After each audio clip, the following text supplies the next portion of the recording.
Why we can't hold on to that which we receive? Because we don't believe we are worthy of that which we receive, even though everything is there to say that you are. You ask your friends, you ask your neighbors, you ask your family. Nobody doubts your worth. But you can't see it. You can't see that what you receive at the end of the month, you really deserve. If anything, more than that. That should have grown roots and branches and become huge, big, magnificent old oak trees.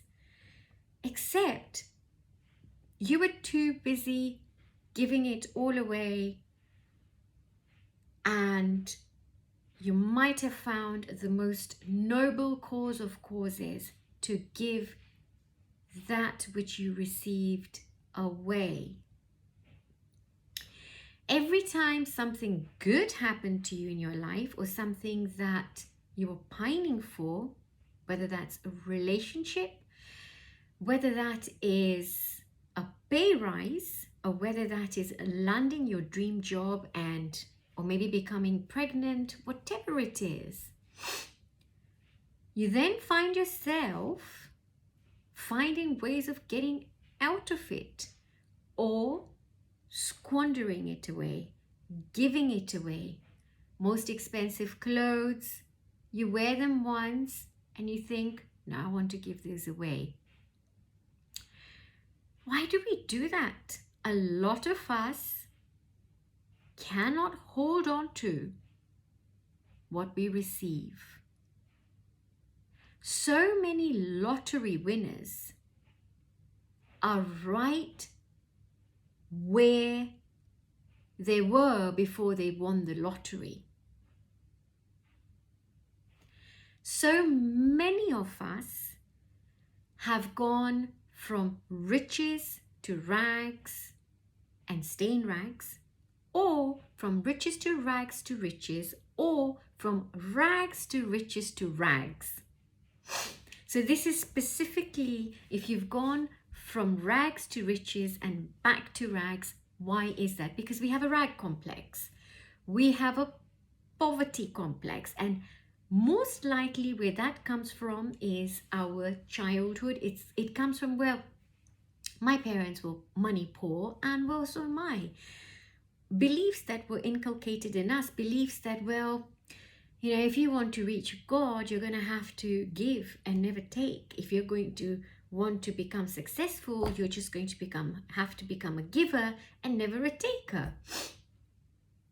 Except we have two hands, giving and taking. There is duality, right? There's got to be an exchange. Even in the days of when we had the barter system, this is before the cowrie shells came in, it's what you had of value that was value to me, and what I had of value which was value to you, and we exchanged, right? Because some land was fertile for growing something and some land wasn't. Some places had the sea, some places had lakes where they could get fish, and some places didn't. And so we exchange.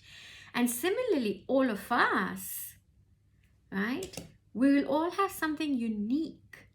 But when you start competing, or when you think, well, that person has fish, but you can't see that they're the ones who've got the lake from which they can get the fish, but you want to compete with them and their success, but you're a writer sitting behind a desk, and you receive your abundance from the inspiration that you get.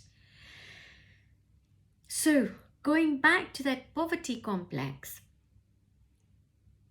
it's something like we were all handed out these pots, but rather than containing, or rather than keeping them open, we decided to fill them up with absolutely every belief system, every paradigm of consciousness, everything that we thought was what was supposed to be the way that life ought to be with us. And so we decided to just put it in. And one of the things that we put in that was I am not worthy of receiving money. I am not worthy of success in what I choose to do because my parents chose for me to do a career as, say, whatever, like maybe in my case, I was I was groomed to become a lawyer, and I did. So imagine that if I tuned into the belief that that's my set career and that's it, and that's going to be my only source of income, except I somehow muster the courage that I want to become a transformational speaker, or that I want to write, I want to become a writer. But I am not going to receive money for that until I let go of the belief that my money can only come from one source. So remove the attachment to where it's coming from. 2, when it has come and you have now received it, having removed that, become a container, tune into that I deserve this, right?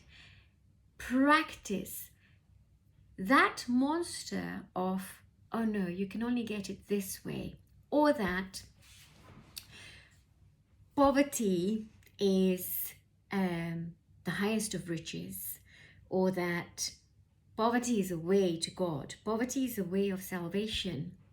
You've got to free yourself out of these things, because there is no richness in poverty of mind. There is no richness in poverty of thought. There is no richness in impoverishing our own understanding of ourselves by limiting that to someone else's belief system, someone else's take on what life should be. You get enriched and you get richer the more that you bridge between what you are and what you know about yourself. Because the closer you are to getting you really get you. And if you are a massive hoarder and somebody who just simply cannot hold on to their money, and our minds are so clever, and we'll think, oh well, it's not like I'm spending money on alcohol or something that is less worthy of my money. I'm spending my money on a noble cause. So one charity wasn't enough, so I just decided to go and donate all of my money to somewhere else. Okay, except when it comes out of a place of lack, because your container, sorry, I'm using this, right? So your containers, imagine this is your plate, right? What you are giving away should be what is spilling over. But if you're giving away all of this, you're impoverishing yourself. So you are going to be a very, very malnourished person. And being malnourished, you're not expanding. Your consciousness is not expanding. Your vibration is not going, again, expanding. It's just I don't like to use high and low, but it's going nowhere. So if you are spending and you are finding it difficult, and you might spend in the name of home improvement, but how much are you going to improve your house? As long as that money that's coming to you is growing, okay? So there's got to be some of it in investment. If you need to go and see a financial advisor, then please do. That'll be your first step. And when you're in trouble, when you are scared of checking and opening your banking app, when you have that really sickly, odd feeling. I mean, I remember I used to have that all the time through university, and I just could never keep on top of my finances, because of course I had a habit of going into this shop, you know, I studied at Bristol University, and I remember just at the top of Park Street you had this lovely knick-knack shop that had all sorts of things like sun and moon candles, and I just loved these sort of shops, and found any excuse to go there. But do I have any of that stuff now? I don't. Yeah, and so going back to holding on to money, please think about, apart from money, what else that you receive and then you can't contain it. So get rid of the hole under the container. Just be that container that receives. And yes, you can have a bit of your money that you set aside every month to whatever charity work, or not even money, just giving your time, is so precious. Giving your time to people who need someone to listen to them, an old age home or somewhere, or just doing a bit of charity, maybe helping a lady with some bags. The other day I went to the airport to pick my mother up.